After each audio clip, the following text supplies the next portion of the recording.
And I love it. So yeah, I know you haven't been here for one of these before. I don't know if you've been able to see any of the previous ones. I see Uh, it one. okay, This meeting okay. is So being recorded. kind of have an idea of what to expect. We're gonna ask you to share your account, Yep. share your screen. We'll go through some dashboards and get a couple things going. Got to make sure that everybody can share. Okay, all participants. Okay, cool. The coach here is also in the program, Jared. He goes back. He joined the Facebook. He joined the MBA program back in 2021. And every time we would do a call where he shared his screen, I would never have my permissions available. So for years, Jared would be like, "Let me share." Dude, you have to like for whatever reason, it was just him wasn't allowed to share his thing. So it's I've known the guy for 5 years now. He actually we found each other on Clubhouse before that, and our dogs are friends now and all that fun stuff. So it's just That's how it always is. The dogs always are the connectors. right, yeah. So anyway, I just got to make sure we get that together. Hey, Dustin, how you doing? I think it's I'm good, brother. How you doing, man?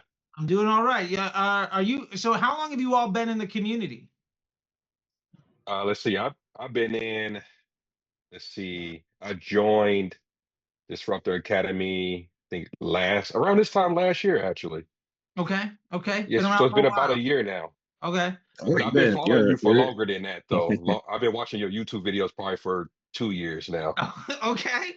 Yeah. Well, welcome. It's good to see you. What about you, Alexander? actually it's been time is flying. So I want to say like 2 weeks now. Okay. But Cool. yeah, yeah. So we I got we just got stumbled upon your videos and I'm like, why didn't I find this a long time ago? well, that makes me happy to hear. I appreciate that, and it's great to see somebody who's been around for a long time. Alexander, for whatever it's worth, Dustin has felt has felt the need to stick around for a while, so that might be a good Yes, sign of that what's is to a come good for you. sign. Yeah. Um, and so that you guys know, we are actually in the process right now of doing a full revamp of the whole program.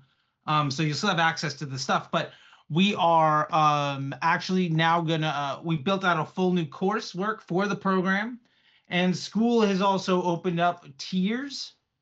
So why this really matters to y'all, I'm just waiting the room to open up. We'll give everybody another couple of minutes. Hi, Andy. I'm still waiting on Chris and Brian, who should be here for their audits when it comes. So that you all know, there's a couple of changes coming. I announced this in last week's Q&A, and we'll do a bigger post, but hey, you guys are here, so you might as well hear it from my voice while we're on it. School has made it available to do tiers. So we are going to go to what they call freemium. Now, what this means for you all is that we are going to open up the community for free. However, those people will only get to see the community wall and like the recordings of like calls with me or Jared or Nadim, right? They're not going to get the coursework. They're not going to get the other things. So there's basically a way of having a bit of a taking the YouTube channel and giving it giving the comment section a community, but they're not getting anything outside of that, right? They just basically get the YouTube stuff, right? But a place to have it. You all will still continue to get everything that you've got. Plus, we're dropping out. We're releasing a new course, and what's going to be beautiful about that is its initial drop is going to be 4 weeks of educational material with new lectures, screen shares, documentation, walkthroughs, ad accounts, a bunch of great stuff. I'm really excited about it. And then we will be releasing a week 5 level, what we call it week 5, but it's essentially the graduate level of what we do here, where it's going to talk about how to increase AOV with bundles and lead conversion rate stuff and just all sorts of these things that happen, things that might not be applicable to everybody, but are really valuable for the person that it's applicable to. But I wanted to make sure that what we covered in the first 4 weeks is applicable to everyone, and then we specialize, right? So, you get your core stuff in, and then you get your electives. The other thing that's really exciting is we're going to introduce a premium level very soon. And that premium level is going to come with 2 really great things. First, We're going to be introducing some software solutions that I'm currently finishing up right now. Two examples. Number one is you will be able to upload your receipts from your Shopify store or Stripe or wherever, and we'll be able to tell you what your best hero offers are, what the time between first and second purchase is, what the value of that is, so you understand your cash flow cycles and what your allowable cost per acquisition could be, and all of those numbers. And we're going to make suggestions for you of this is the best thing to get cash flow. This is the best thing to make a profit. This is the thing that most often gets people to buy a second time. The short timelines, the second purchase rates, the value. We're going to lay all of that stuff out so that it's incredibly easy to use. They'll be available outside of the community, but they're going to be, by design, more expensive than they should be, so that everybody in the community just gets them. I have some operating costs that, when you build software, I have to cover. But other than that, like, I'm not really making a profit off of you all. And hey, if other people want to jump in on it and pay me an arm and a leg for it, fantastic. But it's part of the community. And folks in the MBA are also getting this all for free instead of the monthly. Another tool that we're going to be doing will be an updated version. For those of you that have been around for a long time, you might remember this thing called CharlieBot, where basically you could ask it questions and it was like being in the comment section of my YouTube, but it would automatically reply. We're updating that and bringing it in-house, because that was done with a partner. We're updating that and making it purely about the Academy and everything. So it's a fully upgraded version of everything we've covered in the Academy, so you'll be able to ask it more direct questions. There are 3 or 4 other levels of some other things, 3 or 4 other tools that we're building. One will be like a 4PI analysis that will come with a content suggestion engine. So like, based on this is where your ads are sitting, here's the type of content you should probably make. UGC video or features and benefits image, stuff like that. Which hopefully we're making this incredibly easy for you guys to be successful, and we will have that available at a higher price. I'm still working out exactly what that looks like. It'll probably be like an extra $100 a month or something like that. Just being fully transparent with everybody here, that's probably what it'll be. It'll probably make them standalone software where I'll charge an arm and a leg and then make it a bundle deal where you save big on an annual plan. And that way I can, I run a software company, but you all just get it, what it is. But just so you guys know, that's what's really on the roadmap. And I'm really excited about that. I think the free version will open in the next 24 hours. And the updated courses will be available by Saturday at the latest. The software is coming in the next 1 to 2 weeks. When all of that becomes available, we'll probably do some alpha testing on the software stuff. But I think in order to provide the right value, as we introduce the software, we'll have a premium option. And as more software tools become available, that premium option will raise in price. So get it on early, it might be like $30 extra. Wait a month, it might be like $100 extra, but because you're getting more stuff and I have more costs and it's a business. So just being fully transparent with everybody, that's the rollout that is coming over the next month or so, which I've tried to line everything up so the team can roll things out while I'm out on paternity. So the business gets bigger while I deal with having, a son hanging around, because he's going to be, basically a potato that poops, and then I've got the 2-year-old. So I need some time to do family stuff. So we're lining all this stuff out. So it's really exciting when I'm gone, so that, I might not be around every week like I normally am for a little bit, but you get a lot of other value. And we've got Jared's now coming up on every 2 weeks. Nadeem is coming up every week, and some more things. So it should be really, really exciting.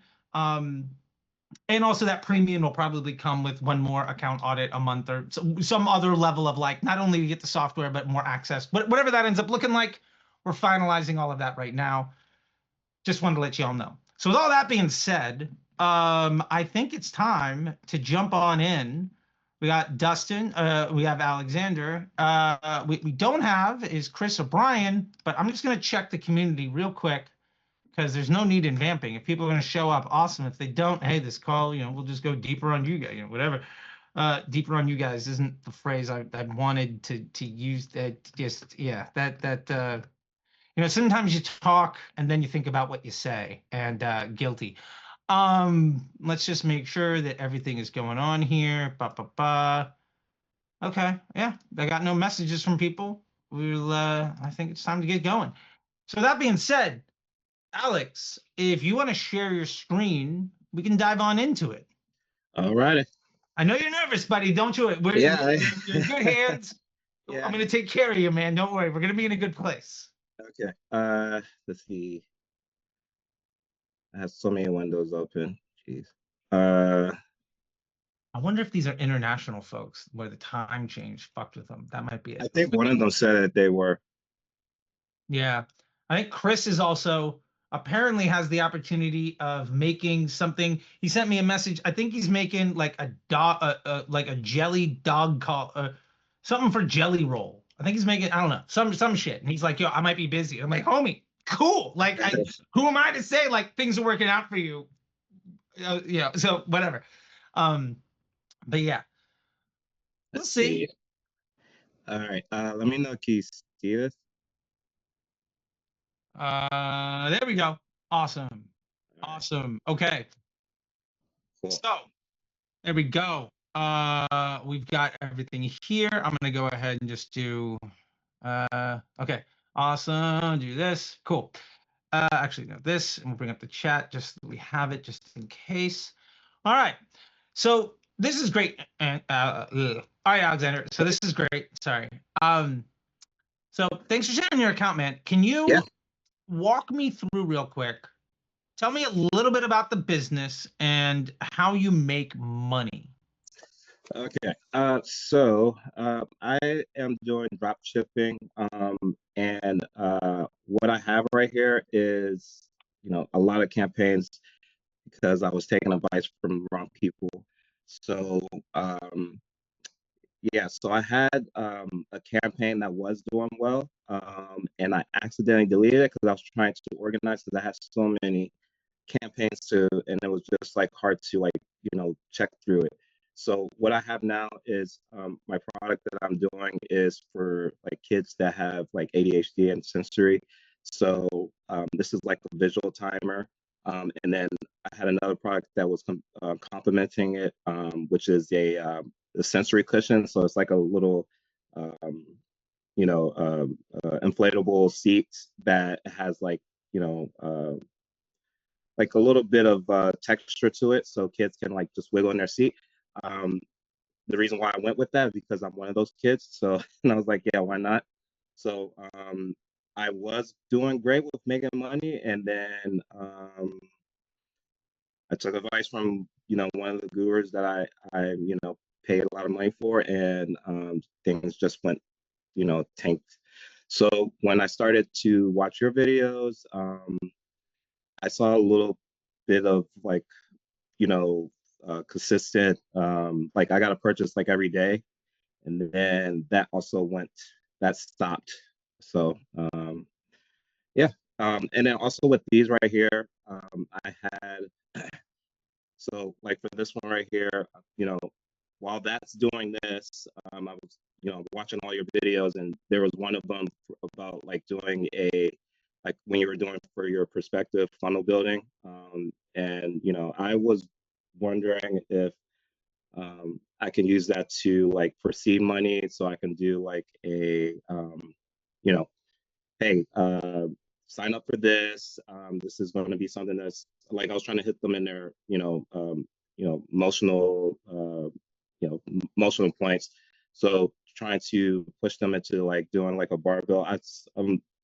It's just so much stuff. Like I was trying to follow Alex Hormozzi's, leads and how he does his, the offer of doing, you know, either do like a trial or you do the full out, like buying the like yearly package or whatever. So that's what these are right here. And then this is just trying to get page likes. So, when people come and look at it, $2 a day. So at least I have like, my page doesn't look like, hey, this is a scam. So yeah, so that's what these are. So and making money, yeah, I feel like I've been like breaking even, but it's better than what I was expecting. So Okay, yeah, gotcha. All right, so what I'm hearing is there's a couple different products and a couple different business model styles. Is the the leads you're getting ultimately sell the Focus and the Wiggle Buddy as well? Like No, okay. this is a totally, this is like the audience for this will be like women like 25 through 45. And this is completely for men. This is a whole different thing. So Got it. Okay. So I wanted to make sure. So really what we have here is two businesses. yeah. Okay. All right. So the reason I asked that is just to really understand things. Now, I like the Focus and the Wiggle Buddy being effectively vertically integrated. I Yeah. think that makes a lot of sense. I'm actually fidgeting with something on I have this like USB stick that I never actually Yeah. use, except I mess So with it. that's why I thought this would be perfect. I was like, you know, I'm just sitting there. I'm like, hey, this is stuff that I do. Why not? Yeah, I love it. So with that being said, um, there are three things that I want to get to. First off, I love the 4PI. Thank you for laying that out. Spend, frequency, CPM, cost per. And then the GPT. That's great. Um, so the first thing that I want to understand here real quick is, are you making money on the leads and the sales of these three things, or of these two different businesses? Is one of them better or worse than the other? This literally I just started this. Okay. Like I want to say like 5 days ago. Okay. I'm And not expecting. is that running from the same Facebook page and Instagram account, or is it completely different? This is a different page, but the same you know, what is it, business Same profile. business manager, same ad account. Got it. Yeah. So, okay. One note for that, just about data. It's perfectly fine to have multiple things in one ad account. That's okay. There's an argument to be made that you would have cleaner data if they were separate. However, if Okay. you're not necessarily going all in on one thing yet, keeping them all in one place makes it easier to manage. And there's not so much data that you're like corrupting the machine. And the conversion events are different. If they were both purchase, then the machine is learning that selling a stick of gum and a Lamborghini are both worth the same to you. So you're basically going to sell a ton of really expensive gum and never sell a Lamborghini. Like there's confusion in this because Okay. one's a lead and then the other are purchases. It's okay. I don't love it, but complexity for complexity's sake is not necessarily valuable here. So we're okay. Yeah. Again, I was taking advice from wrong person that said just put everything in one, you know, as long as you have different pixels. So Yeah, you know. and different pixels is also really important. That's actually was going to be my second part of that question, was whether they were just different events or even different pixels. At the end of the day, what matters is the ads learn who they're shown to and build audiences. The ad Yeah. sets learn how to show different ads in different orders in order to curate a customer journey. And the campaign learns which ad sets best will achieve a consistent end user experience for every auction that's won. So the campaign is winning the auction and then deciding where that spend goes to the ad set level. The ad chooses which ad to use. Different campaigns don't talk to each other. So I don't know that you would see any dramatically better or worse results if they were separate or in the same campaign or in the same account. So this is fine. Okay. The next thing that I'm interested in is, when we move to the business for the Wiggle Buddy and Focus Rainbow, are these the only two products the store sells, or is there a Yeah. larger variety of items? So for right now, I didn't know how to, because you know, again, I feel like I'm like doing a complete like 180, you know, trying to unlearn everything I did. So using your tactics seems a lot more, it's just, you know, uh, just makes more sense. So right now I am just focused on these two. But you know, I'm just like watching your videos. It's like one rabbit hole, just going deeper, and I'm like, oh, I should do that. I should do that. So with Sure. the catalog that you're, you know, saying to do, so that's what I was going to focus on, like finding stuff that complements these two products. So I was going to go through, you know, do research and look at, you know, what I see on Reddit or if I see on Amazon and see what these products, you know, sell. So that will go, you know, pair well.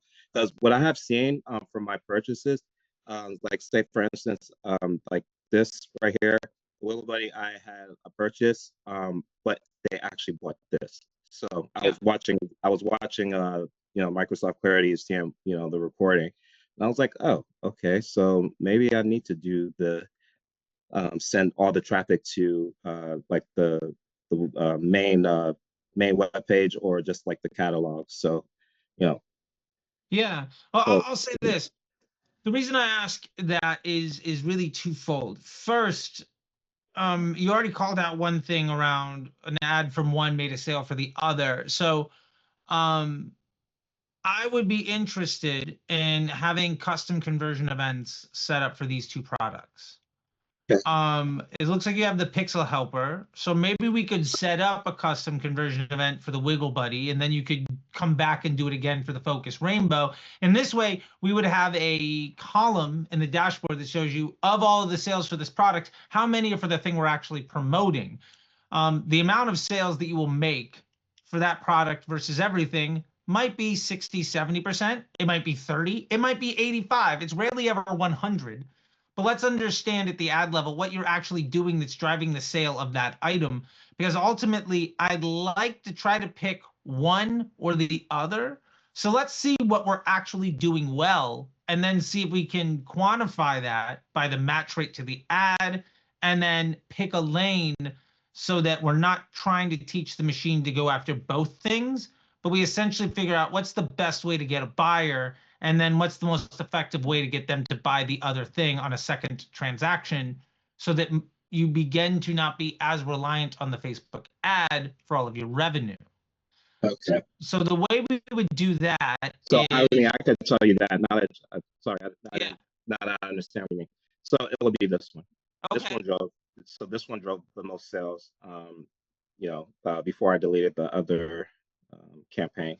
yeah. Well, let's build a custom conversion event for the Wiggle Buddy so that we can understand how many of the Wiggle Buddy sales are actually of the Wiggle Buddy or everything else. Okay. How do I go about that? So there are a couple ways. The easiest way is to just go to your web page, the product page for the product, and then yeah, you can just go to your .com or whatever and find it there. I'll go to the actual web page. Yeah. Just go to your .com. That'll be the easiest thing. There we go. All right, and then let's go to the actual page for that product.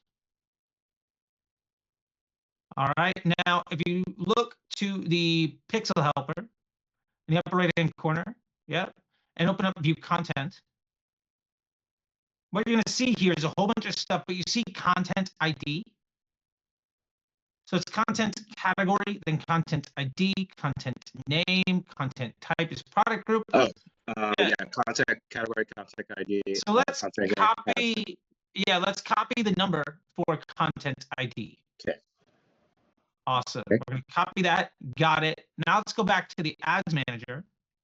And what we're going to do is go to the Events Manager here.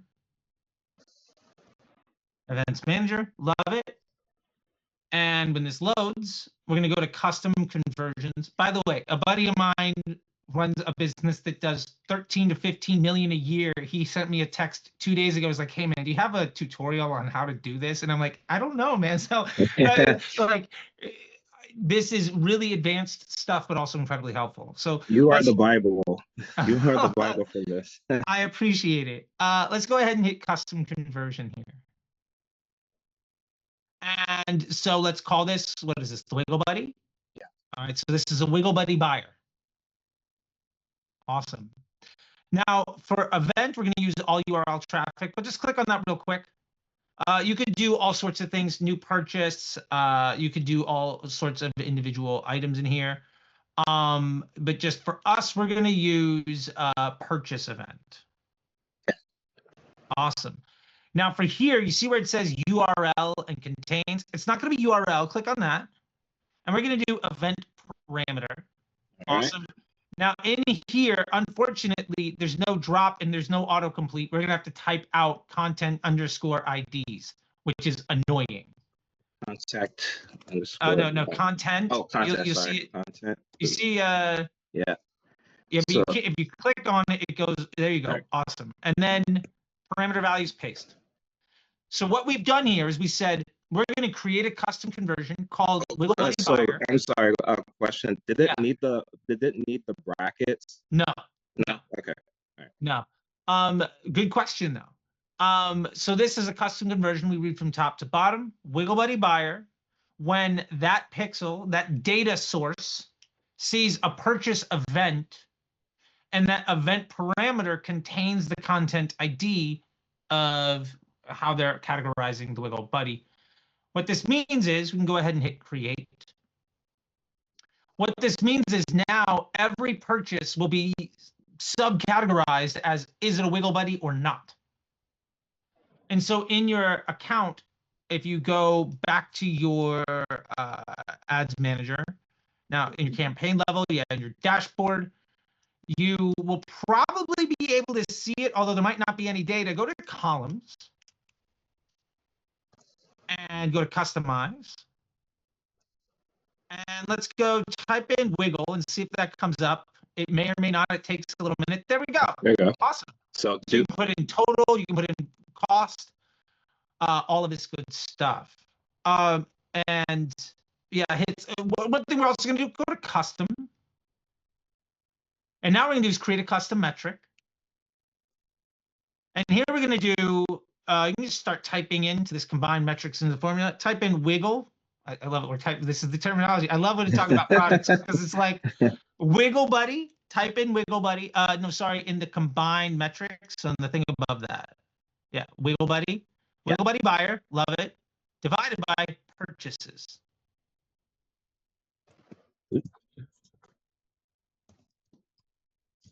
Awesome. which one? The last one, number of purchases. There we go. Now this will be Wiggle Buddy conversion rate. Okay. And you make that a percentage. And the reason you have this is you might find some ads, 50% of the sales are the Wiggle Buddy. Other ads are 100%. So is this the right thing? Did I do that right? yep. Okay. So it's the smaller number divided by the bigger number, and you make that a percentage. So format is not numeric. So you did the formula, then we have the name, and then below that is format. Sorry, to the right of that is format. There you go, percentage. Awesome. Now you can describe this if you need to. You can make it accessible to only you or to everybody. I don't know how many people are going to look at your account. It's just me. In the teaching moment here, you can make this available for whoever you want.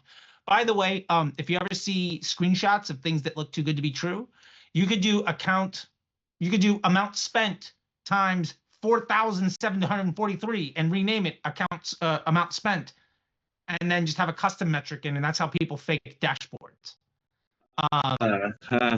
And yeah, I'm not fault for that. Yeah. So just that's the new version of a non-photoshopped bullshit Shopify dashboard. Anyway, go ahead and hit create metric. I busted somebody on that last week, and so I just want to share it. So awesome. So if you hit save, now you won't. I don't think you'll have anything because it might not post. It might not predate. But the beauty of this now is you're going to see how many of your transactions you got, but you're also going to get the efficiency at the campaign, the ad set, and the ad level towards the sale of the Wiggle Buddy itself.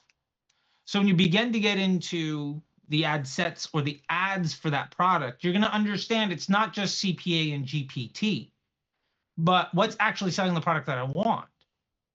And that becomes incredibly helpful to understand how to tell the machine that that's what we want to do. Now, eventually, if you scale this thing up to 10 or 15 sales a day, you might even begin to do creative testing. Your new ad set would have that Wiggle Buddy buyer as the conversion event instead of a purchase. Oh, okay. And then you can teach the machine to focus specifically on that one product. There's a brand that I'm working with right now, like a quiet luxury men's brand, and they have a wallet for your passport. And it was struggling all year long after the beginning of the summer, because at the beginning of the summer and in the spring, everybody's planning for travel, right? But as soon as the market intent went away and they were scaling up their other products, they just couldn't sell that thing. So what we did is we built a campaign, and we defined the conversion event, the ad set of just the buyer of that item. And within 12 weeks, they went from 700 a day in spend to 8,000 a day in spend, and went from like making a couple $100 a day and profit to, I think yesterday they did 12,000, Jeez. combining GPT by total transactions. So the point is, the machine understood, oh, you want me to sell this one thing. Only this one subsect of the thing is good enough. Does that make sense? So it's Yeah. not just get me a dog. It's like, I don't want a Chihuahua. I want a golden retriever or whatever it is. Nothing against Chihuahuas. I don't know why I'm picking on that. But like, I didn't exit out of Chihuahua. We called her a medium hair Chihuahua because she was half a long hair, half short hair. I don't know why that's coming up in my brain right now. But the point is, you can teach the machine to get good at that. Now, one of the beauties of Andromeda is that it learns from the signals that you give it. If you say only a purchase that meets this criteria is good enough, it'll get really good at meeting that criteria. So you can program the algorithm to be a Wiggle Buddy sales device, not just a purchasing engine for anything on your store, where you're using ads for the Wiggle Buddy and hoping to make money. Those are two different levels of complexity. Does that make sense? Yeah. Awesome. So at this point, let's get into that campaign, I think, because if we're focused on this is the thing, let's take a look at it.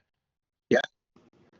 So love this. So we got a DCT, we have our proving ground. Okay. It looks like the proving ground hasn't spent anything, either because it's brand new or because Yeah, I did it yesterday. Okay, fair enough. Yeah, then it might not have earned any budget. That's cool. Yeah. One note here is that while I love the setup, and I even have this sticky note, Yeah. the frame sticky note, right? It's on my desk. I'm like, yo, this sticky note has made me a couple $1 million. That sticky note bought me an apartment in Manhattan. It's framed. Now it's framed in a $3 frame from like the dollar store, but you know, whatever, it's framed. That's all that matters. So the beauty here, what I want to talk about is you have a very clean setup. Yeah. My concern is that I don't think we have enough transaction volume to get all this stuff out of learning. So because we can use flex ads, potentially in the case as a replacement to dynamic creative, I would be okay with you now saying basically we have one ad set where that ad set gets to choose between proven post IDs and different flex ads. Oh, actually, you know what? I'm sorry, Yeah. I didn't understand between DCT and flex. So, Yeah. I mean, I get, this is flex, so I'm using flex. No, my point is, Okay. because we have flex, when you have a DCT, you can only have one per ad set. With flex, we can have multiple DCTs in one ad set. Oh, okay. So when I talk about the winners, the proving ground, the winners, and then the DCTs and the other ad sets, that's great, but it's also a position of luxury. I'd rather have one ad set that can make an informed choice than have multiple that struggle. Remember when we talked about the campaign chooses which ad set to spend on, and the ad set chooses which ad. If you have 3 ad sets and all of them are still in the learning phase, the machine is going to focus on whatever ad was able to do something early, because that's the only ad set it has confidence in, which means only one of these 3 things is likely to get much spend at all. And as long as it gets any success, there's no incentive on the campaign to try anything else, because you're not pushing the boundaries of what it needs to do.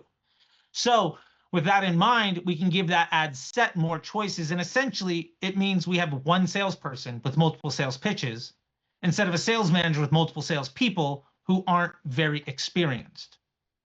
So while it's great to have this set up, unless we can afford to support all of these by volume of conversion, it's more effective to know that this is where we want to go. But for right now, let's make the campaign can never make a bad choice because there's only one ad set. And then the ad set makes an informed choice amongst all the ads, because there's not an advantage to having 3 dumber ad sets, but a campaign that has to make that choice. Right now, we basically only have one thing. And can we make that good enough? And then eventually we can scale that to the point where this complexity becomes an advantage. But right now, we're not quite there yet. So Okay. my feedback to that is I would probably consolidate all of this into one ad set and then let that ad set learn between the two flex ads and your post IDs. Even so, I have a question, Sure. so I'm not confused. Yeah. So I know you said not to mix Yeah. media. So if I were to consolidate, um, like I can't put both of these since they're image and video in it. Here's the thing. Ideally, we don't mix, but there are levels of what quality problem are we trying to solve? Right now, we need an ad set that can do good enough for us to increase the budget. Okay. Right now, we don't need to solve the problem of is an image better than a video, and are those two options a way to improve the proving ground? We're not at the, while this is an optimal setup, it requires more data than we have. Right now, it's not like which salesperson is good enough. We have one sales guy that's getting 3 calls a day. It's not overwhelmed. We just need this one sales guy to get better. Okay.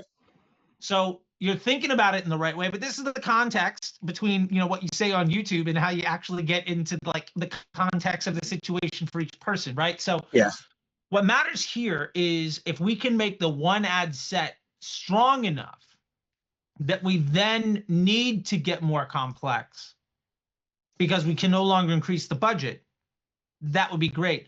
When it's all one ad set, we can easily say, oh, one ad is soaking up all the budget and the performance isn't good enough. Well, in that case, we either launch another ad hoping to pull spend away, or we get rid of the thing soaking up all the budget that sucks. But we're putting that decision making in one ad set instead of at the campaign level across 3 ad sets with far less data. Does that make sense? kind of. I'm like, let me try saying it in one other way. Yeah.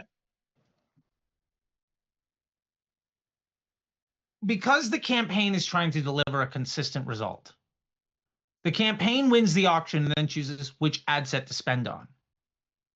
Right now, there's only really enough budget to have one ad set get meaningful data, and I don't expect this distribution of spend between the different ad sets to change a lot. Because there's no incentive for the campaign to say, well, this one ad set's getting the job done and delivering results. Why would it do the thing that it's less confident in? There's no incentive for the campaign to choose to spend on the other ad sets because there's no data there, and the one that it is spending on is delivering a predictable result. So the campaign can make a good choice according to the barometer of, can we give the end user a consistent experience? Does that make sense? that I understand. Okay. Thanks for So because of that, ads in other ad sets never really get the opportunity to, the machine never gets the opportunity to have an understanding of whether these ads are good or bad because the ad set never gets a chance to earn spend. Correct. So essentially, you have no idea if the other players are any good because they never get time on court. Yeah, because that is for this only got 91 cents. Yeah, and if you break it down by day, my assumption is that it probably got more spend early and then dropped off, or it's been ramping up. So 80 cents, 3.8. Yeah, that's what it spent over 30 days. So yeah, it invested early, failed, and then never tried it again. And odds are it won't. But putting that ad into the other ad set means that now that ad has the opportunity not to compete against Michael Jordan on the court for time, but now he's just a player on the team. Okay. So now that ad still might not get spend. We'll have to see. And if it doesn't again, then we know that there's a problem with the ad. But right now, the ad itself doesn't even have the opportunity because there's no incentive for the campaign to give it a chance because it's winning someplace else. Okay. And it's not in Meta's best interest to give every ad a fair chance. They don't want to give the ad. If you can get the job done, why change it? Why solve problems you don't have? And this is ultimately about the confidence and the decision-making of, can Andromeda deliver a positive end user experience to the customer? And right now, the video DCT is doing that good enough that it's never going to try anywhere else. But you can see on the 27th, no conversion, so it tried it. On the 28th, no conversion. So on the 29th, they tried it again. Spend on the image, but not enough to get any meaningful delivery. Now, if it had gotten a sale, it might have run away with the spend, but it's like, would it get lucky enough on a nickel? That's a hard way to manage a business. Yeah. So what we have here, I think, is the proper construction for a system that is more complex than we need to support right now. So we can consolidate all of the ads into one thing and let the campaign only have one choice of the ad set. And now all the decision making is on one ad set. And then we can make the choice of, did it earn spend? Is that good enough for me to increase my budget? If it didn't earn spend and I can't increase my budget, it's bad. Does that make sense? So we're very binary in the choices that we make. Yeah, and then with that said, I have to change, try new creative within that ad set. Yeah, we would try Yeah. everything in that ad set to get a result that's good enough for you to say, this is good enough for me to invest more in. Okay. Now, that investment of more might ultimately come by reducing the budget in another campaign and adding the budget here. So you're spending out of your bank account is the same amount of money, but the opportunity for you to see more profit goes up. Okay. Does that make sense? Yeah. So with that said, I'll have to turn this off, or Yeah, I would duplicate the ads into the one ad set that you've got and then just turn off the other ad sets. okay. Don't even And give the machine the chance to have to make the choice. okay. And just to confirm, it's okay that I can mix media in here now? For this situation, yes, because you're not trying to do an A/B test around which version of this improves the business. You're just trying to get a good enough result for you to increase the budget. So your creative test isn't how do I improve the situation I have? Your creative test is how do I make my situation good enough to invest more?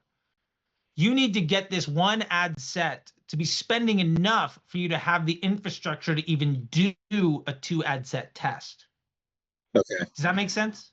Yeah. So, and then with that said, I can turn this off until this starts to show more promising. Yeah, and so basically what you're doing is right now the campaign is choosing between 3 different ad sets that all have a multitude of choices to make. And you're basically saying, hey, campaign, you have one choice to make, win the auction. And then the ad set is choosing the winning ad. So Okay. it's a simpler machine to get you to a place of, is my result good enough to invest more? And if the answer is yes, then you just keep upping the budget until you find something that breaks. Okay. So, all right. And you said duplicate this, or I would go to the ad level and just duplicate within this campaign. So essentially what you're doing is taking the ads from the ad sets that you're going to turn off and put it into the ad set that you're going to keep live. Hit existing. Yeah. And then add to another, and it's going to be the DCT2, which you might rename, but it's up to you. So if you go below that where it says add to another ad set. Oh, aren't I putting it in the existing? Yes, but you'll see not new ad set below the selecting this one. If you click add to another ad set, the other ones will become available. There's a search bar. Now go back to existing. Oh, sorry. There's a search bar right there. Oh, sorry. Yeah, there you go. Boom. Click that one. There you go. And then delete the V1. Awesome. And then duplicate. Okay. Yeah. And I would do the same thing with the other ads. With your Proving Ground, which looks like it's also. Well, Proving Ground was just I just took the winning ID. I just took that winning out of that. I would put that back in the same DCT too. Like you've got a signal. It's not a bad thing to let that campaign have a few choices to make. Oh, okay. I mean, because it's the same video, so that still doesn't matter. No, because it's the single post ID. So you're letting the machine say, hey, look, you can choose from any one of these options or the best choice. Okay. And at the end of the day, right now, we're just trying to see if the best post ID here is good enough. Awesome. And if just the combination of choices is good enough, cool. We have to see ultimately what that looks like. But I don't hate having that option there. There you go. Yeah. And so basically what you have here is a post ID that has shown some success and 2 creative tests. And now the ad set is going to make the choice between all of those. What's best for it? What choice makes the most sense for it to spend on? All right, publish. And these are off. Should be off. Yeah.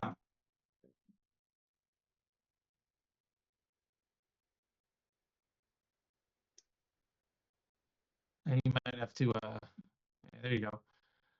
And then as far as the other stuff is concerned, I think we got to make sure we get some time for some other folks. But Yeah. I do want to give you the opportunity to ask 1 or 2 questions real quick. And then we also got some stuff in the chat that we can address. And then we'll open up Dustin's account.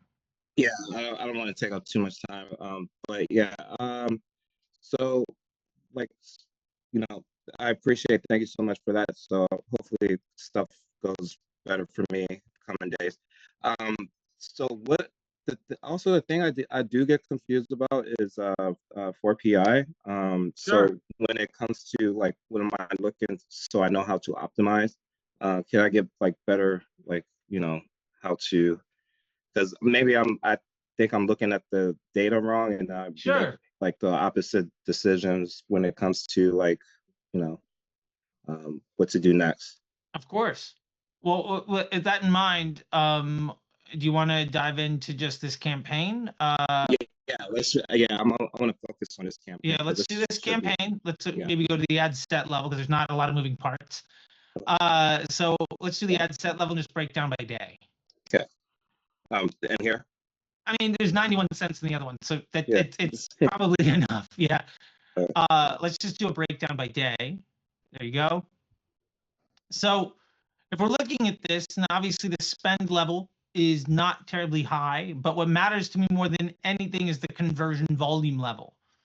So what we're seeing here is that as this video has been running longer, it does look like the amount spent has basically stayed the same. So the load, the amount of work you're asking the ad to do is stayed the same, roughly 20 bucks. Okay. Frequency does seem to be moving up a little bit. So it looks like this is being shown to people more often lately. Early on, it was 7% of people, and later it's 15% of people. So it's essentially moving a little bit lower in the funnel. Now, that being said, the CPM is also getting better. And what this means is, and this is something I've been seeing more and more with Andromeda, is that it's finding an audience of people who really likes this ad, but it's showing this ad to those people more often. So it's giving a smaller group of people a better quality experience. So this ad, according to frequency, is moving lower in the funnel, but according to CPM, remember, CPM is a quality of the experience. It's also a sign of where it is in the funnel, but 2 things, you only have 1 ad running, so we can't compare them against each other because there's only 1 thing. What we're seeing is this ad has essentially gone from pure prospecting to maybe upper mid funnel or whatever you want to consider, but it's reached an audience that is far more receptive to the messaging. And so now what it looks like the machine is trying to do is figure out if it can show this ad to people that want to see it, but also are interested in making the purchase, which is maybe where the image or the isolated post ID can help make those choices better. But right now, essentially what you're seeing is the machine optimizing the delivery for the right audience to give them a better quality experience. The problem is the best audience for the end user experience might not be the best audience to make sales. And that's where the image ad might be able to come in and be a supporting member of the cast to get those people over the finish line. Does that make sense? Yeah, part of that team of the in the ring. Yeah. So this is something that we see with video. When video moves lower in the funnel, sometimes people like watching the videos. Image ads generally aren't very engaging. They basically get shown to people that want to see it. And so images tend to sit lower in the funnel. But when that image ad is really well designed to be the follow-up to the video, it's a great second chance. So I think what we're seeing is the machine trying to figure out who the right person is. and it found those people, so it's hitting those people more often. And now you've given the one ad set the option of the video or other things. We're going to see over the next week, probably the image ad will start to get some spend. And what we hope to see is that the image ad gets 1 or 2 sales, and then immediately the machine will begin to figure out, how do I show the video to one person and then the image to those people again to get them to get the sale? And it's going to start building a funnel instead of just having a, who can I show this video to? So you're allowing it to make a more informed choice than just end user experience. You're now giving it different, paintbrushes to work with to get to a place of a better overall picture for you. Does that make sense? Yep, that does. And then I guess my last question would be like, okay, well, say if all that does work, how do I know if the image ad needs to be switched out for a different one? I think if it earns spend and doesn't drive sales, if the machine tries to spend on it and we see 80 cents and then 3 cents and then 8, if it tries and it just doesn't work, okay, that's a great sign the machine gave it a chance and just decided against it. And then that's when I throw in a new set of image Yeah, ads. that's where I would probably try a new thing.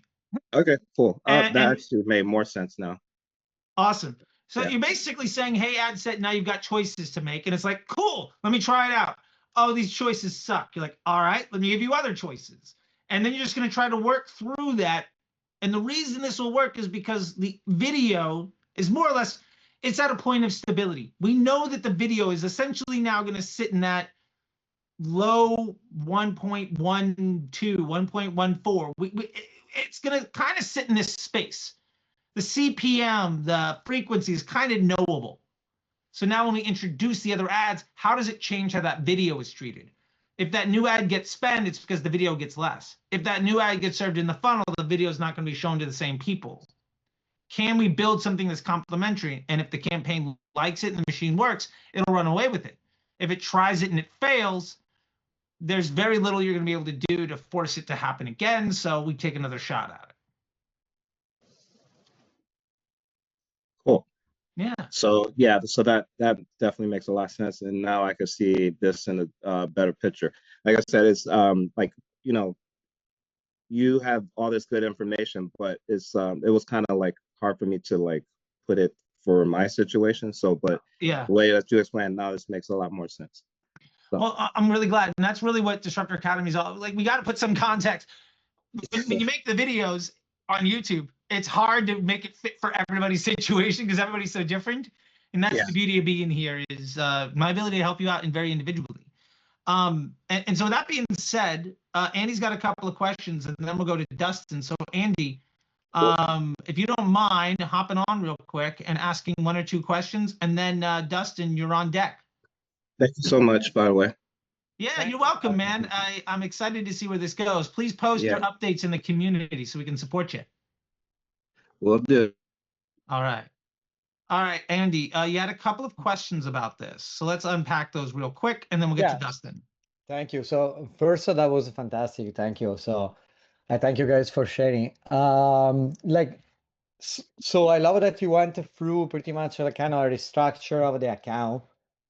Would you suggest to restructure another account for a client, for example, to go maybe instead of restructuring one, using another ad account and have, for example, free campaigns or CT or the one campaign that rules them all, a catalog campaign, enable setup like DABA and DPA, and then one very top of the funnel like the engagement campaign, the one for low budget that you were suggesting.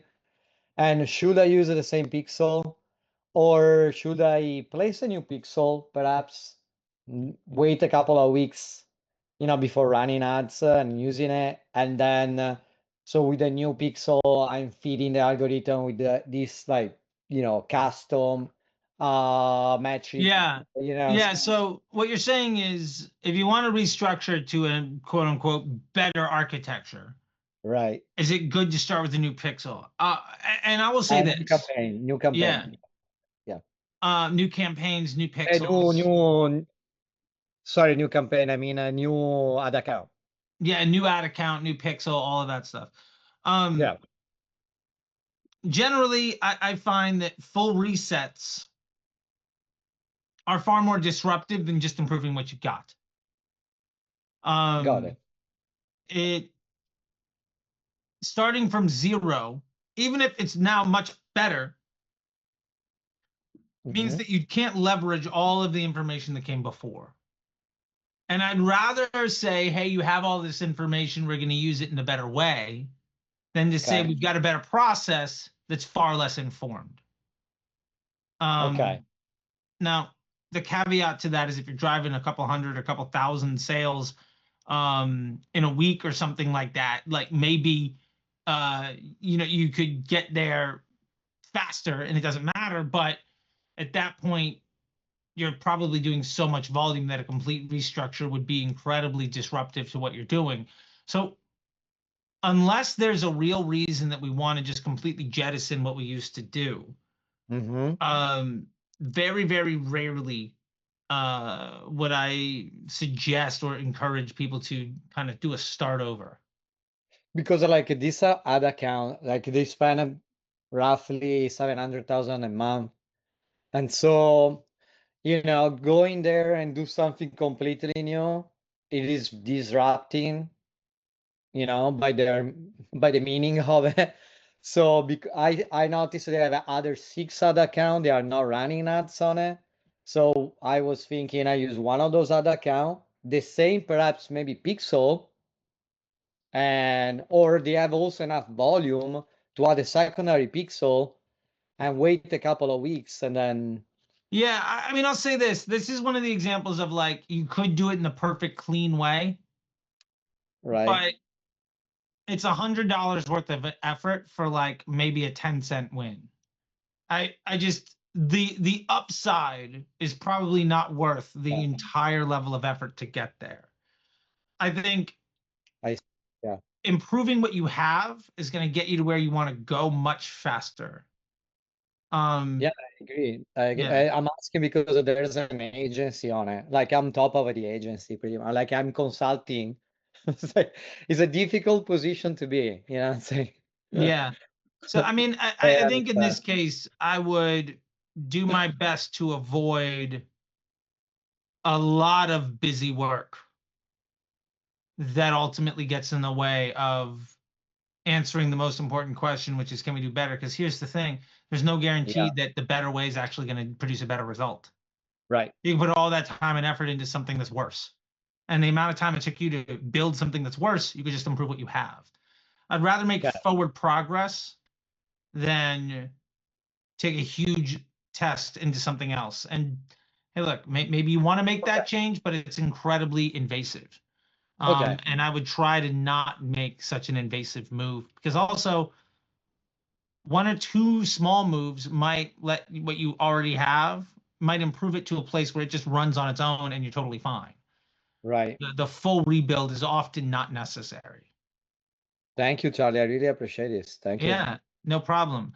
And you also asked why didn't we use value in the events manager? Yeah. We don't need to put a value in on the custom conversion events because we already have an AOV. Right. So there's what we're trying to track when using a custom conversion event is how good are we at driving a sale to the thing that we want to sell. Okay. The AOV is already mapped out. There's no actionable nature to that data, so it's ultimately not valuable. And then you're saying, like you put the value, so then they embed it into it, and then it meta with that. yeah, it's because you're already doing stuff. It doesn't really matter. All right. Where if you really wanted to get to it, remember that the average order value is already tracked as a standard thing. So optimizing for greater value is already there. It's just there's not a lot of win to that level of effort. Yeah. So cool. Why don't we pull up Dustin? All right. Give me 1 second. Okay, there you are. Hey, buddy. Hey. All right. No, I was saying earlier when you were reviewing Alexander's stuff, I think I'm having probably the same challenges with my account. So Okay. Maybe this would be quicker. Let me share the screen. All right. If we have some of the similar problems, there might be a slight tweak to it, or we're just going to reinforce the same lesson. Either way, let's give it a chance. Right. All All right. right. Yeah. Close all this stuff. Okay. All Hey, right. you're an every tab kind of guy. Yeah, For you what should it's see worth, man, I my have so wife many does the windows same with tabs shit. too. I'll say this: I got like 8 windows open, all with 3 or 4 tabs. Oh, mine is like 10 windows with 30 or 40 tabs each. Yeah, see, So this is like, oh, if my mouse moves like a quarter hair to the left in the wrong way, I lose something and I don't even know what it was. This gives me so much anxiety. Anyway, um, Dustin, why don't you tell me a little bit about this business? Obviously, it's a much cleaner campaign with a lot less moving parts. It's a beauty yeah, care campaign. So walk me through, is this an individual sale? Is this something set up for a subscription? How does the business model work? And then from there, maybe we'll dive into this account and see what we can do to leverage that more effectively. got you. Okay, so the business, I sell natural and organic beard products for people with guys with skin sensitivities. So people with like eczema, psoriasis, so forth. I made these products. I started making them myself because I have skin sensitivities. So I started with Mhm. making a beard oil, then moved on to a beard wash, conditioner, and other accessories. So that's what the business is centered around, and that's what I sell. Love it. The way I make money is sales through Shopify and Amazon and TikTok Shop. Okay. Interesting. So the interesting part to that is that success and failure of your business is not predicated on the efficiency that is shown inside the ads manager. You could Not theoretically have a far worse looking ads manager, but triple sales on Amazon. And like, that's true, yeah, right? Because just to give you a little back history with this Facebook ads account, I've tried running Facebook ads for years with this brand, had very little success. So I would try off and on around Q4 of each year with this brand. But like I said, I discovered you maybe 2 years ago, and I finally started getting in the right direction where I started seeing some actual sales coming through my Facebook ads because primarily I was just marketing through Google. So I was using sure. Google PMax and Google search ads. And that Gotcha. was driving sales to Amazon and my Shopify store. Eventually I added TikTok, but I don't run any paid spend on any platform besides Meta and Google. And right now, Okay. I will say 80 to 90% is now on Meta and maybe 10 to 20% is on Google. Whereas 2 years ago, it was the other way around. Got it. Yeah. That sounds about right. That makes sense. So the reason this is really important is because while we're looking at these metrics here of roughly 2,000 spent with a GPT of -30, that doesn't include all of the lift that's happening to other channels where perhaps, yes, this is what we see, but there's an extra 10K in sales coming from Amazon. And every 20 cents we lose on Facebook is another dollar we earn there because we're creating intent that's captured someplace else, or also on search. And that's really, really important. So many folks that I know are so hell bent on making Facebook as profitable as possible, but understanding that the Meta platform exists at the top of the funnel, creating intent that Amazon and search capture, and email and other stuff. And something I didn't quite catch on, but do you have like a subscription to this product or is it one-time sales? I just recently launched a subscription feature Okay. beginning of this month. Okay. Normally, customers would just come back and buy frequently. Gotcha. There was no real request to add subscriptions, but once I started noticing more of my customer base starting to buy more frequently, I figured the smarter thing to do, since Might it's as a well let it. consumable item, is to add it, right? Yeah. I love Yeah. that. Okay, great. So with that in mind, I just want to understand the landscape because at the end of the day, the best advice is how do we best leverage your business, right? So what your business is, as I hear it, is you have demand capture on Google and Amazon, and you have LTV through customer journey with an opportunity to kind of more heavily weaponize that or leverage it with a subscription product. So for me, there are 3 metrics that I would love to see here. Now, I love that you got the 4PI with the +2 on the GPT and the AOVs. But one of the things I'd love to see is, are you tracking subscriptions? I'm not. Since I launched it this month, the only way Sure. I'm tracking it is through the platform itself. So I'm using the Loop subscriptions, and I'm Okay. just using the Loop dashboard to Okay. monitor those subscriptions. Now, so far since I've launched it, I've got about maybe 3 or 4 customers who are subscribed Okay. now. So I don't know what the churn will be, because it will be determined in the following months if those customers decide to churn Totally. out or stay on board. So the reason I'm asking this is, I would love to see a conversion event here. Okay. There's a subscribe conversion event.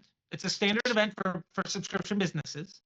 Okay. I would love to see that in addition to the purchase, because in this type of business model, really your success is how many repeat buyers can I get? Because that Yes. raises your allowable customer acquisition cost, which raises your allowable ad spend because your revenue floor goes up.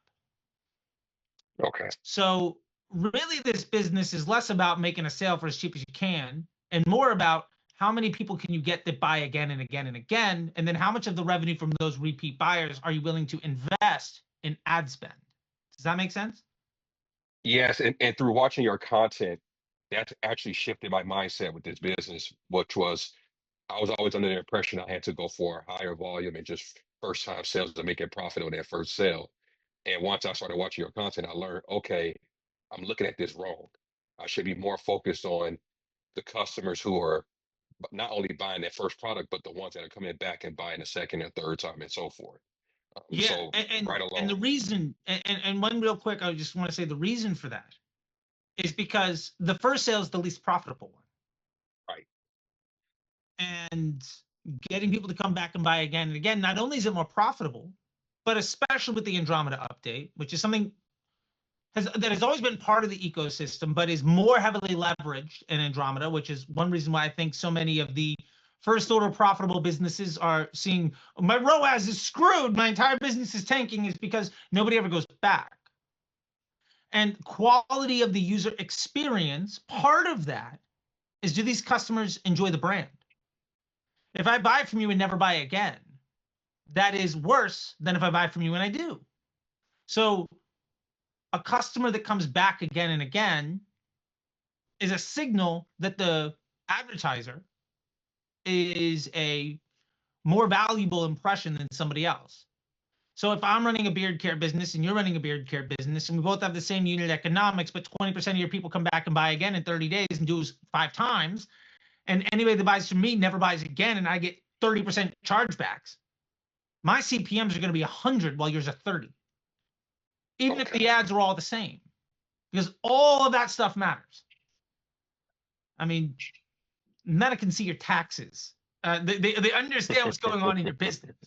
Got you. So all of that stuff is important. So folks that are really good at making a sale, but real shit at running a business, are having a real hard time running ads because they're presenting themselves as a liability to Meta's business model.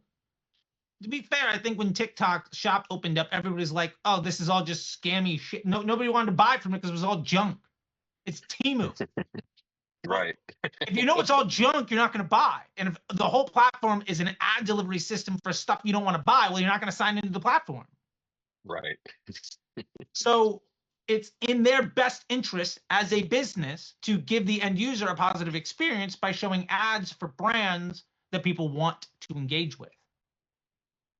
So the reason that this is important is the more you lean into selling the steak, not the sizzle, the lower your CPMs are going to be, because now you're teaching the machine not only what a quality customer looks like, but also that you take care of the people in a way that somebody else doesn't. So you're going to win that quality of audience game versus somebody else. So you're playing the long game and the short game. So you're building up your revenue floor and improving your relationship with your business partner in a way that gives them the confidence to show you higher quality users. Because if somebody's buying beard care over and over again, but is looking at shopping around, now Meta's like, oh, well, this guy's gone to so-and-so, they've been at, I don't know, fucking Harry's, buyer for a year, and now they're shopping around. Okay, they're unhappy. who can we show them that's a brand where their customers are happy? Like, they're gonna do that like logic tree of like, okay, well, they're unhappy with this. Let's show them somebody else they might be happy with. And that is where you begin to win the qualitative game, where you get higher quality traffic. And because you're a good business partner, you're getting that higher quality traffic for a lower price. So your revenue floor goes up while your CPMs come down. And ultimately, that means you can spend more money, which is your CPMs go back up because you're reaching more and more people that are less qualified, but that's the balance, right? Got it. Got it. So if we can measure subscriptions, the reason this ADD is fuck, bringing it back around to point number one, I'm following you. if we can understand what ads are better at getting subscribers, we're going to understand the kind of messaging that better puts us in a better business relationship that leverages the long game. Got it. Does that So make do we sense? need to set up a, yeah, that makes sense. So do I need to set up a custom event? It's not to custom, track it's that? a standard event. So Oh, okay. Okay. maybe not something we do today because there's a little bit of tech No, involved. of course. Yeah. And I'm not an engineer. I play one on TV. Like, I programmed my TI-83 calculator in middle I'm an school. to show engineer, my so you can kids. probably pass the information to me and I can implement it later. Fair enough. Yeah. Andy probably also be a great help. Post in the community too. Just be like, hey, I need help getting this thing done. Can anybody help me out? I'm sure you get 5 people that, you know, just leverage the academy, and you'll get some stuff. Got you. Or you can go to our friends, you know, we talked about Yichi over at Amers or whatever else. Doesn't really matter. Point is, Okay. I would get that event together with the standard event. Okay. And that way you can begin to track those things. Also, right now, if you're having 0, the machine doesn't even see that. Even if you don't optimize to it, the fact the machine is now starting to see that thing occur means that it's beginning to understand, oh, people are taking this higher value action. Got it. Okay. So I need to get that in there so that the algorithm can just start learning. Yeah, it's Who not are just like subscribers being and not. exposed, like, oh, look at these subscribers. Cool. You know what I mean? Right. And so then that becomes really important. The other thing that I'd love to see, because we were talking about data points, the other data point that I'd love to see is new customer. Now this one you can do a Zapier, or you can go to third-party tools like Amers or whoever else. And for those that think that Amers is a bit cost prohibitive, Popsicle is a cheaper option. Those are basically my 2 choices. Also, if you're not on Shopify, Popsicle can work for anybody. The downside to Popsicle is that you have to install new pixels, so it's a new data set, so it can be somewhat disruptive. Amers is a Shopify plugin, so it takes 5 minutes to install and is seamless. And she's also a fucking gangster. Like, she built the Reddit ads platform and Instagram stories. She kind of knows what she's doing. She's fucking hungry. She has a small team, so love that. And anybody that's like willing to sit in a small apartment and just fucking crank, I want to be what motivates them to wake up in the day. You know, she'll wake up on Saturday and code some special stuff so that you stay as a customer. That is the person I want to work with. You know what I mean? Although, unfortunately, I might be giving her so much business that she did. I don't know. Who knows? All things will move about. So anyway, with that being said, and again, that's why I give you tools too, because also, you know, it might not be the right choice for you. So I try to give you 2 choices to work with. Okay. But new customer will be really good because of your sales, how many are new versus returning? So like we did with Alexander in looking at the Wiggle seat sales, Wiggle Buddy sales versus the overall purchases. If you had new customer divided by purchases, you would understand what percentage of your spend is going to converting new individuals. You might know in your store, hey, 80% of sales are new customers, but only 50% of your Facebook ad spend is. Okay, now that's a Got signal. it. Okay. You know what I mean? Or maybe 50% of your sales are new customers, but on Facebook it's 95%. Oh shit. Well, if it's 95%, and I know that my LTV is 2.5 times my AOV, well, shoot, if I'm only losing $29 per sale, I should probably double my spend, because I also know I'm getting the people from all the other channels. Like, you can begin to map out how this is impacting everything else. And like the subscriptions in the events, when you see that at the ad level, you'll be able to understand, oh, this ad is driving a ton of new sales, this one isn't. If 2 ads get 100 sales and one gets 99 new customers, the other one only gets 1, well, the one that gets only 1 new customer better be coming in substantially cheaper on the cost per purchase. Otherwise, there's no reason to keep it. But unless you look at that, you won't know. Does that make sense? No, that makes sense. I'll follow you. Awesome. So, with that being said, let's dive into this campaign and maybe begin to tackle a little bit of the build. Because I think those are the things that I'm most concerned about. The other event would be, by the way, returning customers. But if you have new, you can kind of get the percentage, and that's how you figure out how many are returning.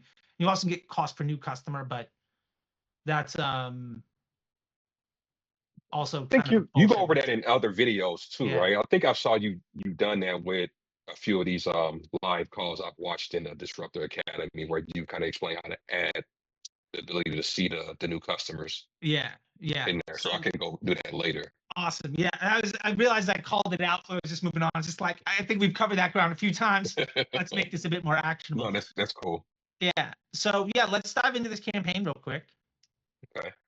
And what we have is the one ad set that's spending, the two that aren't, and this is maybe what you were talking about before, how the campaign is the one ad set, the campaign, knowing that the campaign wins the auction and then decides which ad set to deliver that impression to, and the ad set decides which ad to show. Having multiple ad sets makes the decision process of the campaign more complicated. And if only one thing is getting spent, making that decision more complicated between which ad sets to choose from doesn't really help, especially if they're not getting any budget. So is that what you were referring to about having some of the same problems with Alexander? Yeah, that's what I was referring to, because the way I treat this account, enough as you see the date on is 2024, right? So this was around the time where I started watching your videos and actually implementing and trying things out differently than all of my other campaigns from years before. And this goes back to 2019. Okay. And in so business a couple of years. yeah. It's been around for a while, and like I said, I've dove into Facebook ads here and there. It's just from random different information on YouTube or podcasts or social media. Sure. I've tried it, just failed. But this one seemed to have been giving me some decent results. So the way I run it is I have my winners ad set, and then I would have, multiple creative test assets depending on the type of content that I was running. So before, I had a beard oil, just reels that was centered around talking about my beard oil product. Sure. This could be UGC, this could be me talking about different benefits or so forth. I would have different reels in these two creative test campaign assets, and then I would test that against my winners. So over time, I eventually moved winners into this winning asset. Now it's mixed media. So now it's not just reels and video. I'm actually starting to implement images, and I'm noticing different frequency shifts and results as well. So I'm just going to the ad set. Do you want to go into the ad set and look at the ads, or do we want to?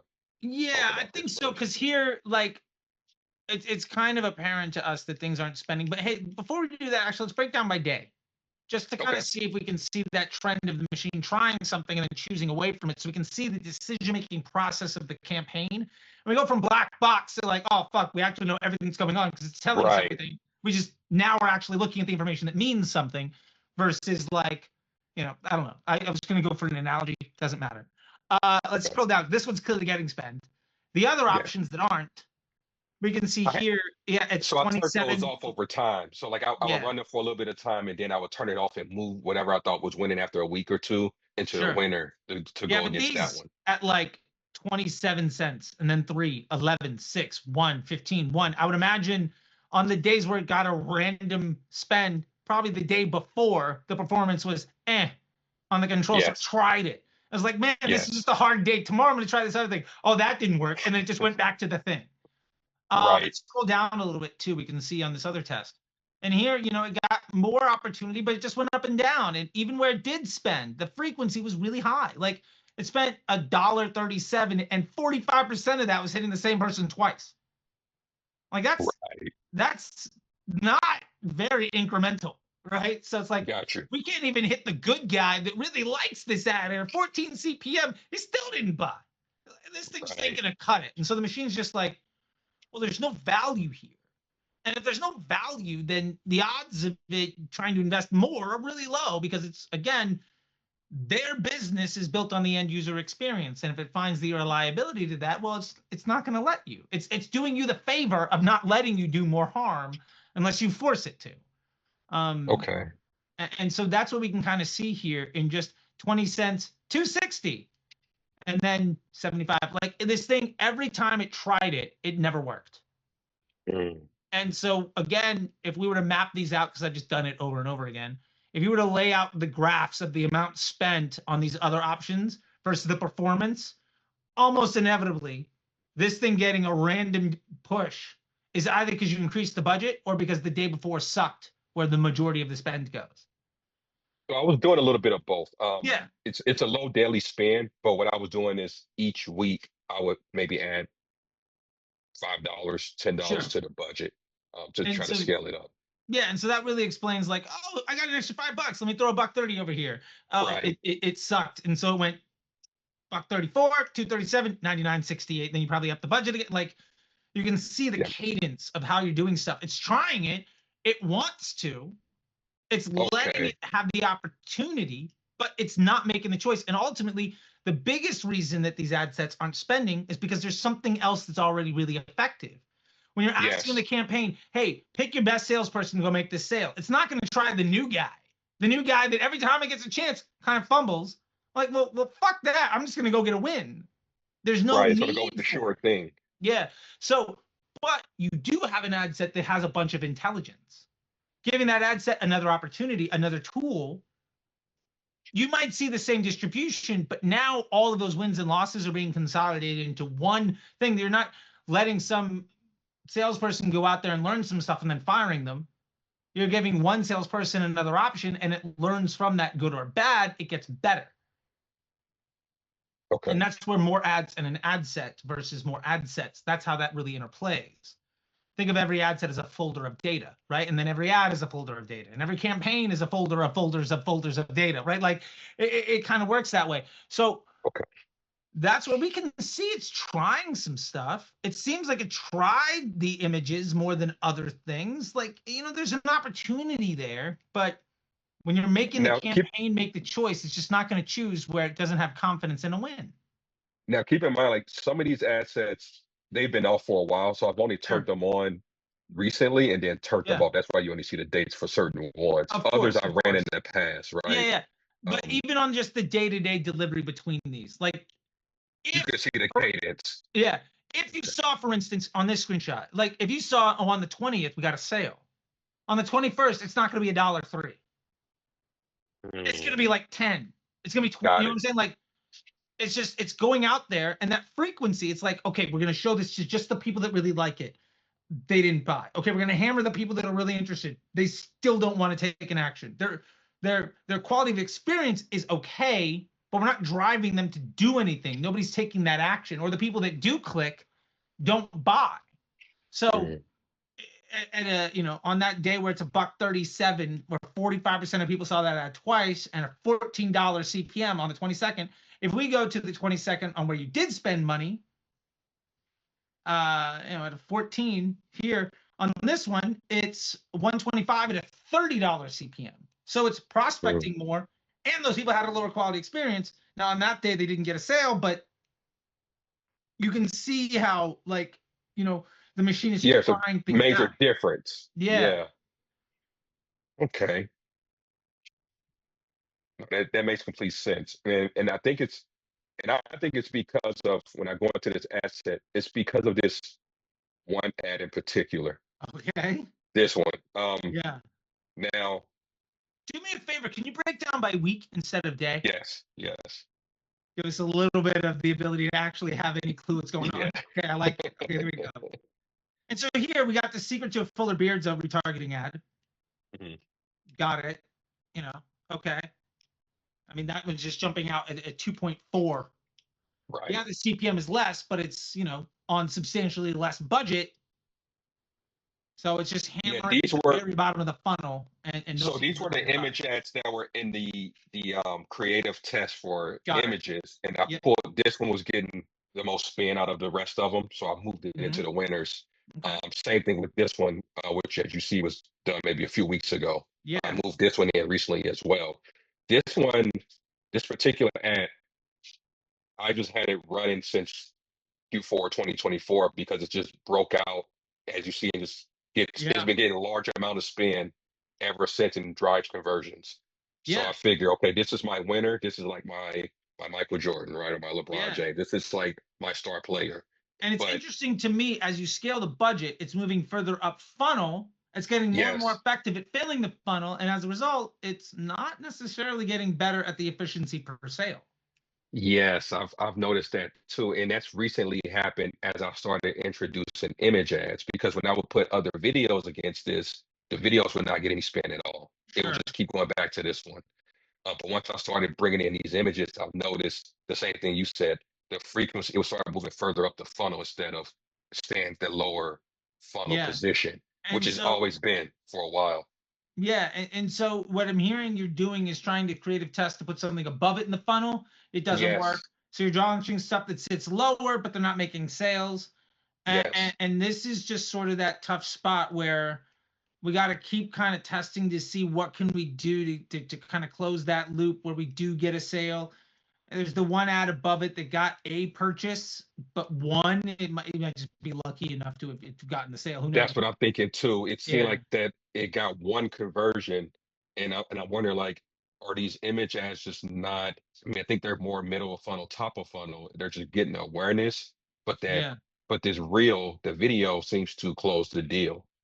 Maybe not as yeah. effectively as I would like, but it's closing the deal quite often. And so with this, we can think creatively on creative strategy. Are there other videos that we could do that would sit above this one in the funnel? Um, Hmm. which generally might be more UGC or more just entertaining. Or can we push ads that are static that are very much designed to be lower funnel, perhaps talking about the offer or Okay. something that's really close to the only reason somebody will stop on that image is because they watch that video. Okay. Does that Okay. make sense? If we No, can that makes sense. if we can close that loop, then there's a better opportunity for something to get some spend and be complementary.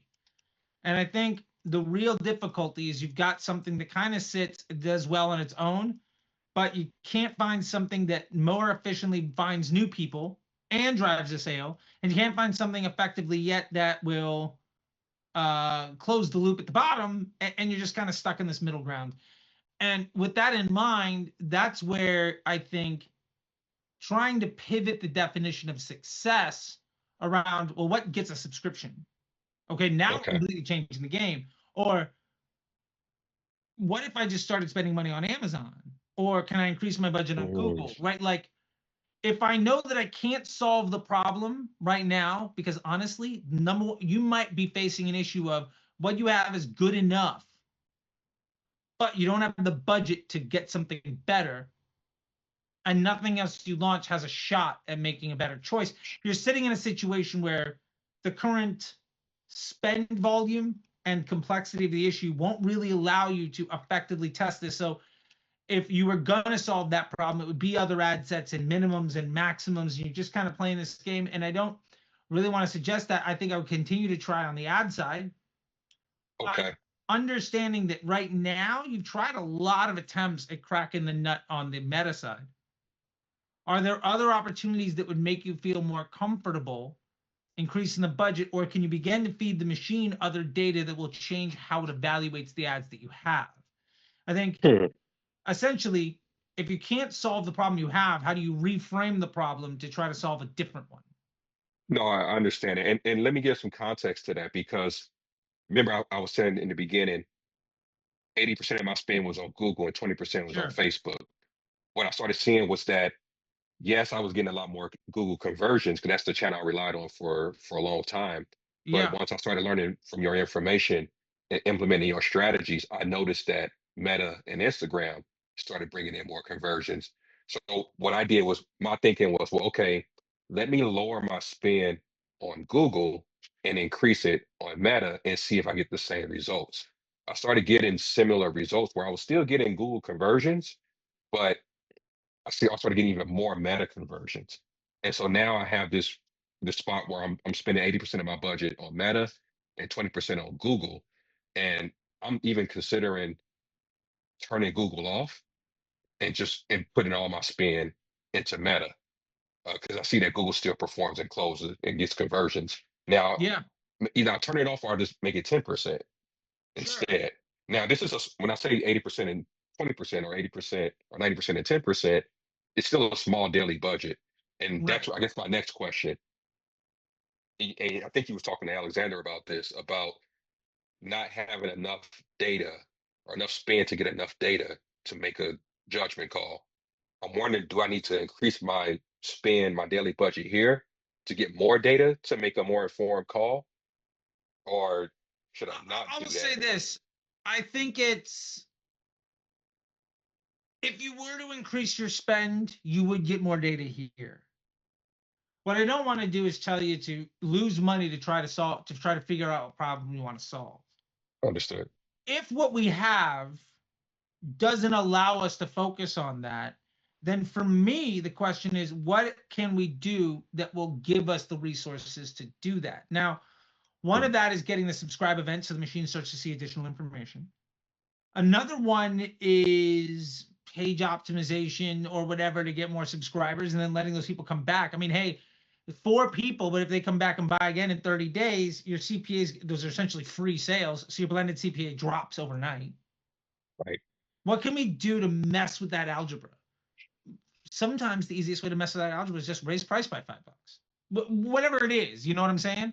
But That's what I like, recently did. okay, good, good. So like the I point did of all, two out of three of those things you suggested. I did okay, some CRO adjustments on the okay, product detail pages for while I'm running the ads too, and I increased the budget and I added the subscription function. I did that in the past love it. 45 days. I So did all three of these are those. all things that are going to change a little bit of the math, the profitable Okay. scaling margin of the business. They're going to adjust when LTV changes, CPA changes, the AOV changes, number of transactions. If you don't feel comfortable investing more money, then we have to figure out what we can do to allow you to feel comfortable doing so. I'm actually comfortable with doing that. Okay. So here's my plan. I was going to actually hire and get some more UGC real content going because it seems Okay. like that's what Meta Sure. likes to see from my account and test those against this winning creative here. The Yeah. difference between the UGC and this one is that this particular content is me Yeah. talking about the products, whereas I would have UGC, which would be other people talking about the products too, and I feel like that would resonate more and maybe build more trust. Yeah, that might very well. If you go into, and this is a product Meta is really kind of rolling out, and I've got some more stuff on it coming soon, but the partnership hub, I Okay, would look into, like, let me put it this way. If I had to spend another $10,000, I'm just throwing that number out there because it makes the math easy. Okay. If I can find 100 guys to spend $100 on to all make 1 or 2 posts and make them public, what that would do in somebody's searches for me on TikTok or Instagram would be dramatically helpful. I would also understand what messaging out of all of that resonates organically. I could also get some lift by just pushing that stuff. I mean, hey, look, that's 3 months of 1 post a day on my own Instagram and Facebook. And I can begin to run all of that as different message testing through the machine. If I see something in there gets like 500 views, but 150 fucking comments, odds are when I launch that as an ad, it's going to sit below the beard oil sense ad in the funnel. got it. Conversely, if it gets 50,000 views and 4 comments, it might sit above this one. Right. But we can begin to product seed to get market saturation and data back and how the machine is using our content. And then that would be a great way to invest essentially in creative testing while also developing assets that push our brand development effort. And hey, look, maybe 85 of them bomb. 5 of them are okay, but 10 of them are kind of gangbusters. And out of the 10, you realize, well, there's basically 3 messages.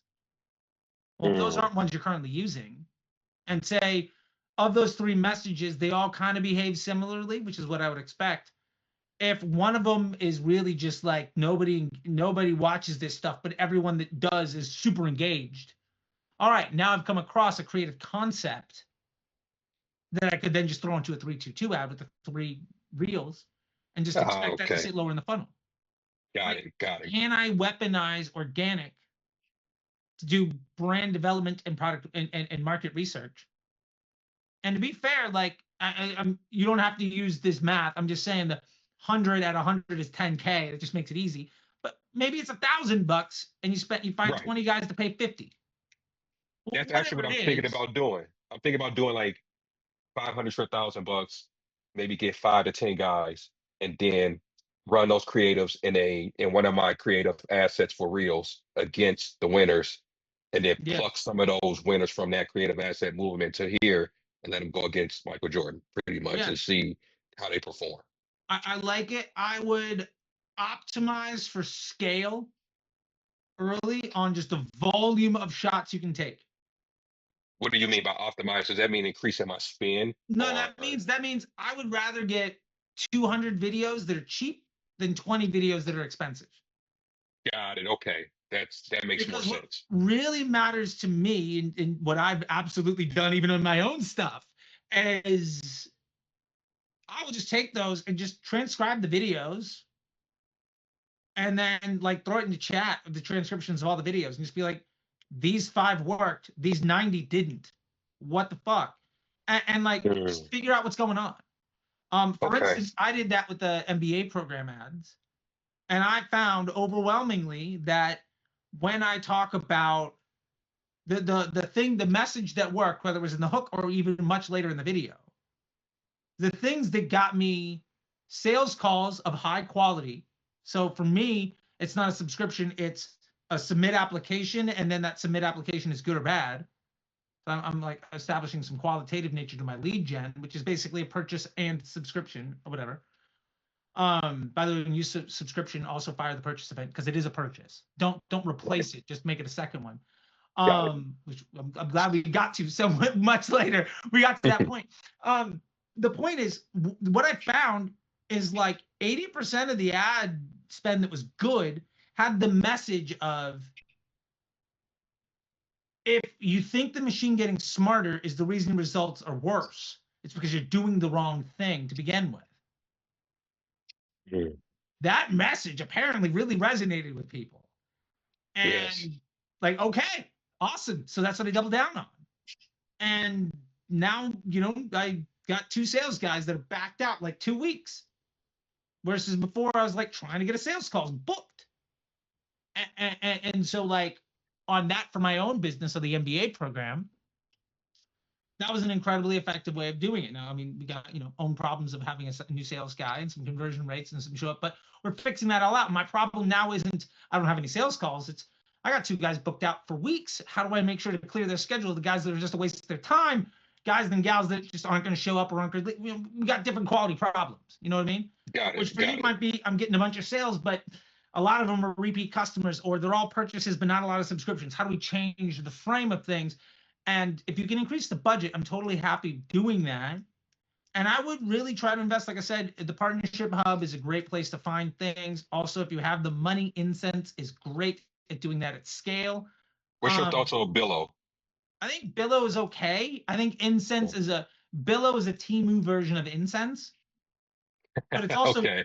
I never cheaper. heard of Instance. I'm gonna check it out though. Yeah, Incense.pro has been around since Instance.pro. 2019, 2020. Okay. I mean, I was using them when they were brand new. And now I'm actually friends Okay. with the founder because randomly in the e-com space, 4 years later, he's like, wait, I know you from like, are you the same guy from like, oh yeah, are you the Danil that was answering the emails? Like, yeah, I was doing customer services. There's 3 of us. And I'm like, oh yeah. So apparently I was one of like the top spenders in the first 6 months of the product. And Got 5 it. years later, they were like the preferred partner of Facebook and Instagram and TikTok and everybody else. Okay. But they are not cheap. Okay. Partnership hub, I think, for this effort would be great. Do your market research as cheap as you can. Okay. And then when you know what you want to weaponize, then go to some more premium option to see if you need to do it. But like if I had to start this brand from absolute zero, the first thing I would do is send the product to 100 people, get them to post online, and then just run through all of that stuff myself organically and just see what resonates. And then that's the market telling me who my customer is, instead of me defining who my customer is and then trying to find ads to convince those people to buy from me. I'd much rather run downhill. It's crazy that you say that, because I was considering leveraging TikTok's partnership platform for that, because Sure.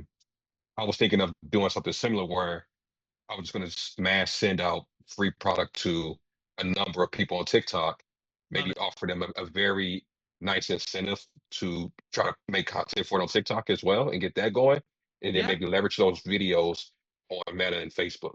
I mean, Meta Yeah, and man. I Instagram mean, as well.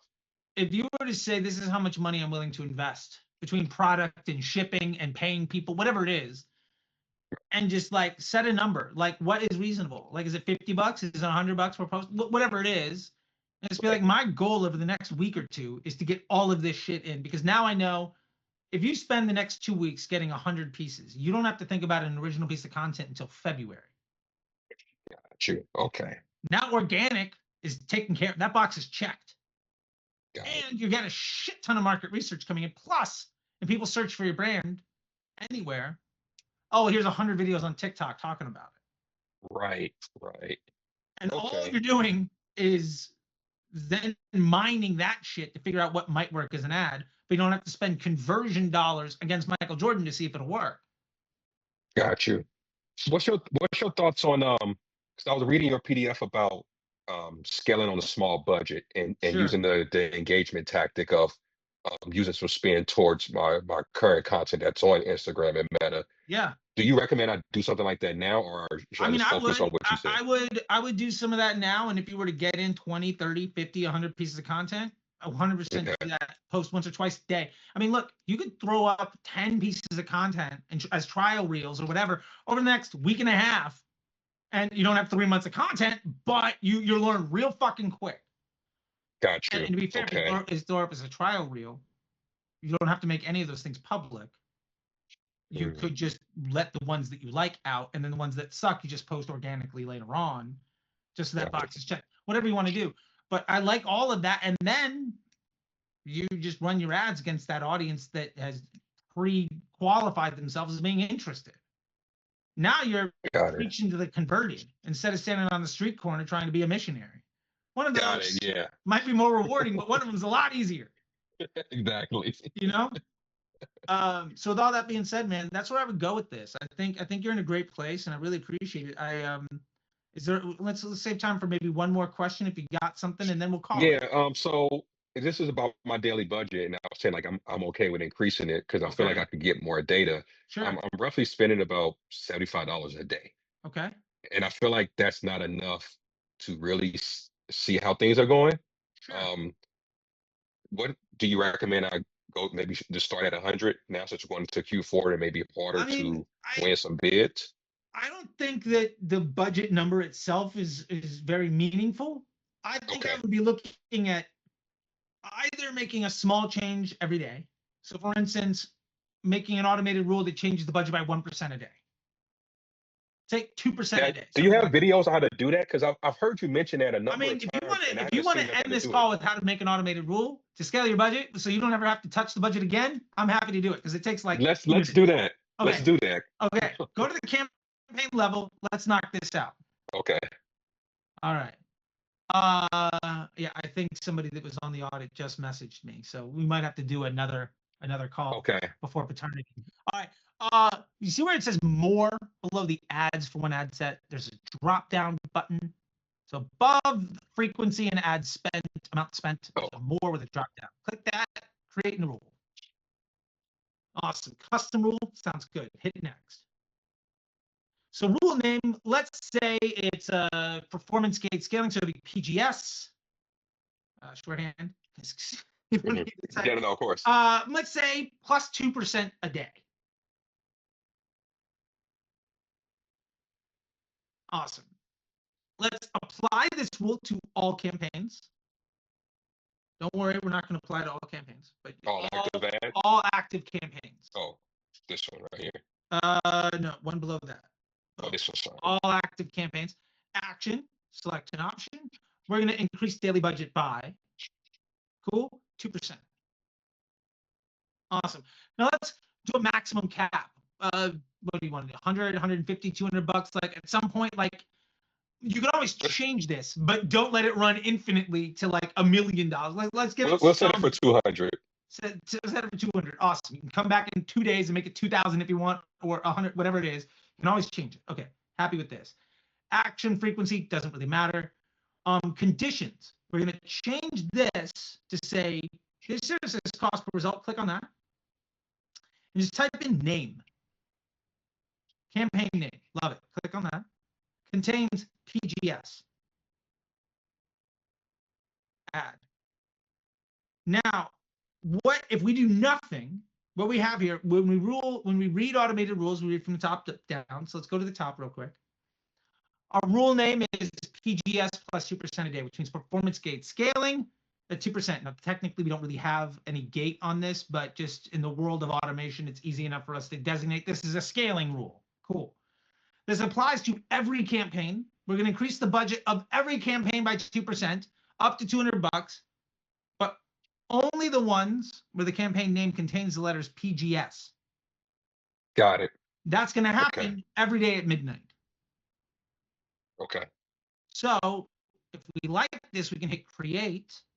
And then what we do is we go to the campaign name and add the letters PGS. 1 second. This this is some things in the way. All right. Hit create. There you go. Now we go to the campaign name and add the letters PGS to the name. Whatever you want. So what we're doing with this is we're allowing the nomenclature to define eligibility. Got it. Oh, this is similar to the engagement thing you were talking about. Great. It's all the same shit. Yeah, it's eligible or ineligible. Got it. That's it. So now this budget will go up by 2% a day every day until it hits 200. Now the reason I always tell people 2% a day, 5% 3 times a week, whatever. Those will essentially net you out to the same place. If it fires every single time, you'll essentially double every 30 days, give or take. Okay. What I like about 2% is that I know I'm just basically cranking up the volume every day. So what that means is all other traffic should also, I should see search volume start to go up. I should see my sales, everything should get a little bit louder every day, but it's a linear thing, right? So, I mean, I'm cranking things up every day. So it's not like I push it 5% and then wait. The advantage of doing 5% 3 times a week, I would feel better about that if you kind of felt like you were at the ceiling, but anytime you got to win, you were willing to push just a little bit more. And so the 5% 3 times a week is a great way if you kind of hit capacity. Okay. Like maybe you get up to 200, you're like, all right, now I'm starting to feel a little uncomfortable. I'm gonna do the 5% 3 times a week, but only if it's good enough kind of thing. And so that means your job at that point when you get to that 5% 3 times a week is just to make that rule fire more often than it doesn't. Got it. But right now it's just like I'm cranking it up by a little bit every day and to see what breaks. Right. So we're seeing like where's the leak? Got you. And then once you fix all the leaks, it's like, all right, how much more can we do? And so there's just 2 different types of solutions. So the takeaway I'm getting is let's just start getting a bunch of creative, like getting other UGC content in. Let's let this PGS run 2% a day. And then until I get to a point where I'm starting to see the leaks, and then maybe throttling that back down if needed, as I'm adding more content and testing that content against the winner. Yeah. Got you. Okay. And we're really just trying to see like ultimately what results in more or less money for the business. Got it. At the end of the day, you might find that if your search goes up or your Amazon sales go up, like what would it look like to put $10 a day into Amazon? Who knows? But the point is, Right. What you're doing is you're filling the top of the funnel slightly more aggressively. You're filling just a little bit more to see where the leak is. So you can begin to fix those leaks. You just feel comfortable continuing to add more and more. So right now, the job of it is I feel comfortable spending more. Let me continue to do it until I feel uncomfortable and then see where my math changes. Okay. Now, what you might find is you get a bunch of subscriptions and you're really uncomfortable. And then like 3 weeks later, the subscribers from a week ago start to come in and all of a sudden your math fundamentally changes. Hmm. Does that make sense? No, that makes sense. I did that with a brand, a matcha business, where they were at like $30 per sale with like a $40 AOV. But then we started pushing subscribers that were like $80, but it was a 15-day subscription, and they started getting billed on a regular basis. 45 days later, our allowable cost per sale went from 35 to 70, Oh, and the wow. spend went from Okay. 2K to 9,000 because of all the reoccurring revenue just destroying, just blowing the blended CPA lower and lower and lower and lower because we're getting a ton of sales for free, essentially. Right. And so it's just like, okay, the entire business is now just get subscribers. And then when they buy again, we can up the budget a little bit.